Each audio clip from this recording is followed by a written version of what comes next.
reading month, a quality reading month this July. I read a very few number of books, but they were interesting to say the least, and some of them were magnificent. Some of them I am still grappling with, I'm still dealing with, I'm in between the pages, and this is my reading wrap up for the month of July.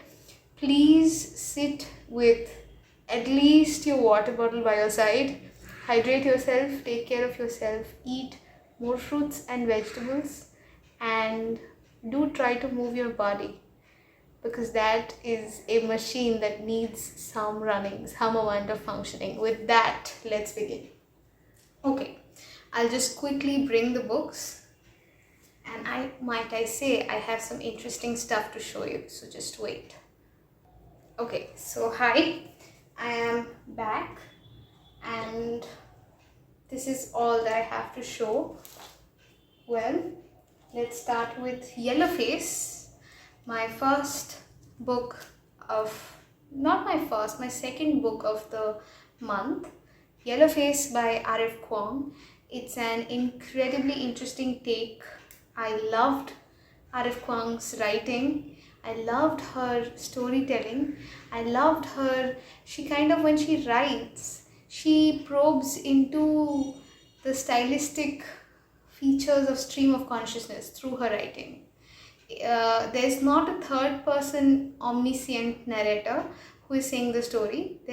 The story is of course set in first person, that is from the perspective of Juniper or June Hayward, and the story is extremely interesting because it not only deals with publishing, but it also deals with themes of friendship, themes of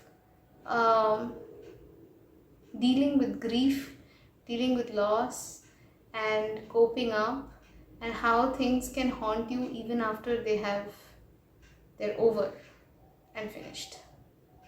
So Yellowface by Arif Kwong. I don't have the physical copy of the book, so here is the image.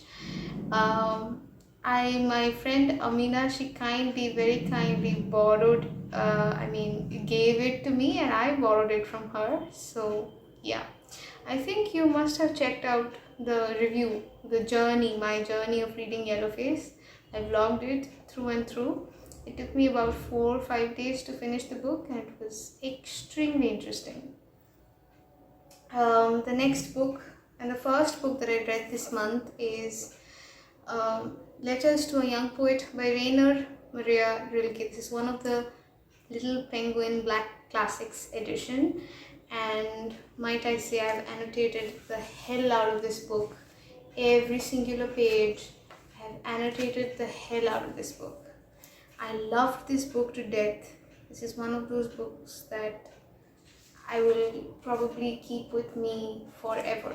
And this book is basically snippets of advice that Rilke gives to a budding poet who asks him for advice via letters.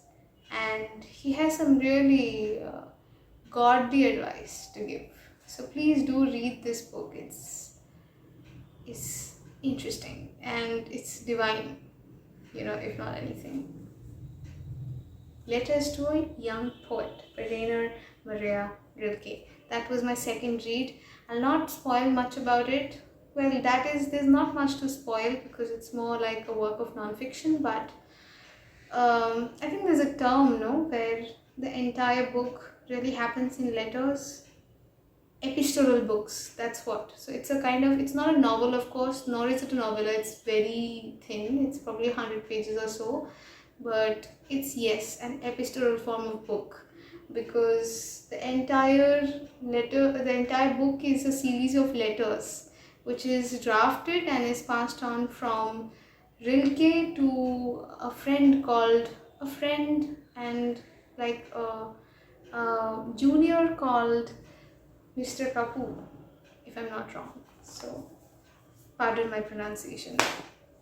Okay, that being done, I'm actually reading an in between a book called Walking in Zen, Sitting in Zen by Osho Rajneesh, and I'm thoroughly enjoying the book for 1,000 different reasons. So I need not say why I love Osho in particular. I just love, love, love Osho. So yes, that book I'm in the middle of.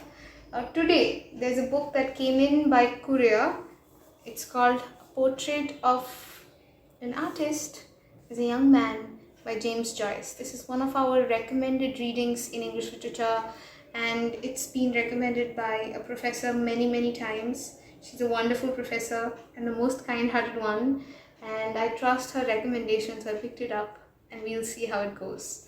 And we have a short story by James Joyce. It's called Araby in our semester 2. For those of you who do not know, I am pursuing a degree, a graduation degree, an undergrad degree in English literature. So we have a lot of interesting things to read, and one among them is Araby by James Joyce, which is an extremely interesting text. So I'm very curious about this book, and I'll be starting it soon. So yeah, that is my last read of the month. I've not started it, but I will start it today and I'll inform you how it goes.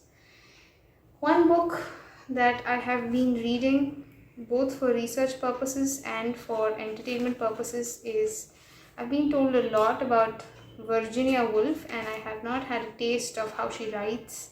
So I thought, let's dip my toes into the world of Miss Virginia Woolf. So we are reading Mrs. Dalloway by Virginia Woolf. This is considered to be one of the first stream of consciousness novels. Basically, I am in the 43rd page of the book, and it's truly very interesting.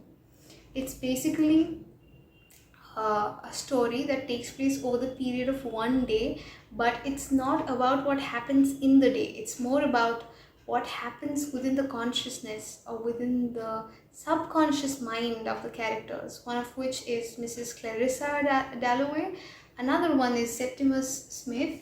So Septimus is a person who suffers from post-war trauma, should I say?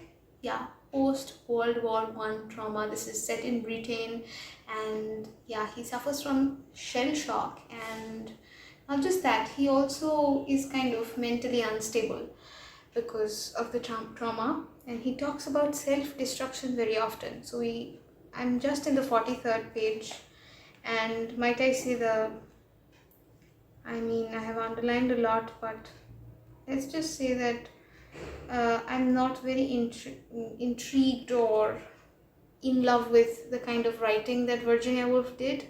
Maybe because this is not the kind of language I use in my day-to-day life. I use plainer, simpler, direct, sharp language. This is very archaic, very roundabout, and yet it's very plain and simple and sarcastic and ironic at times. So yeah, that's about Mrs. Dalloway by Virginia Woolf. And I have been reading on my Kindle. Should I show you? So I'm in between a lot of books, right? I hope to finish this in August. I have been reading A Room of One's Own by Virginia Woolf. 13% into the book, but I have been also 7% in between this book that I bought just like 3 days ago. Just a minute.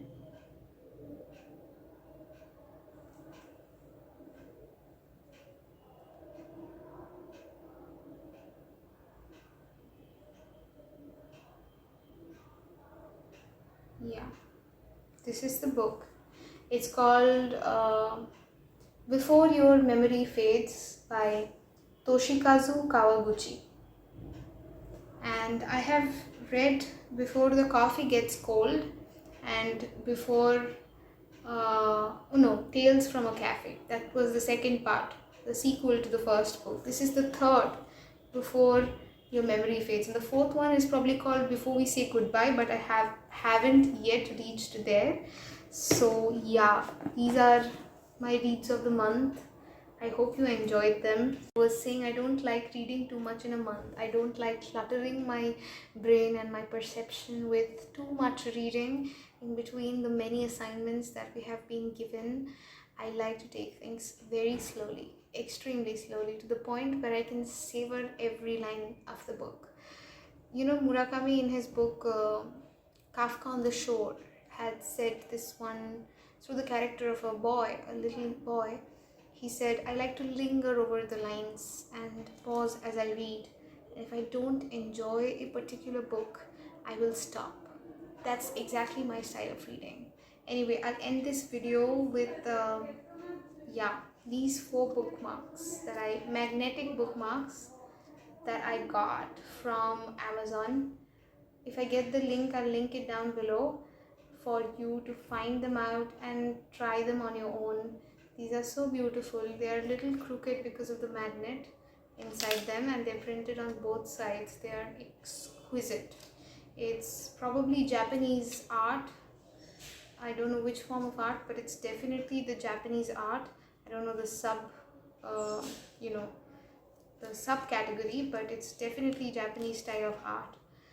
And I love anything that's Japanese. I love anything that's Japanese culture or art. It's very minimalistic, very zen type, and I love it. So yeah, these are the bookmarks that came by courier also today. The 5th one, did I show it to you? It's in Mrs. Dalloway. Paper cranes. And it will not fly off because it's kind of magnetic. I hope you have a very good day. With that, we end the video.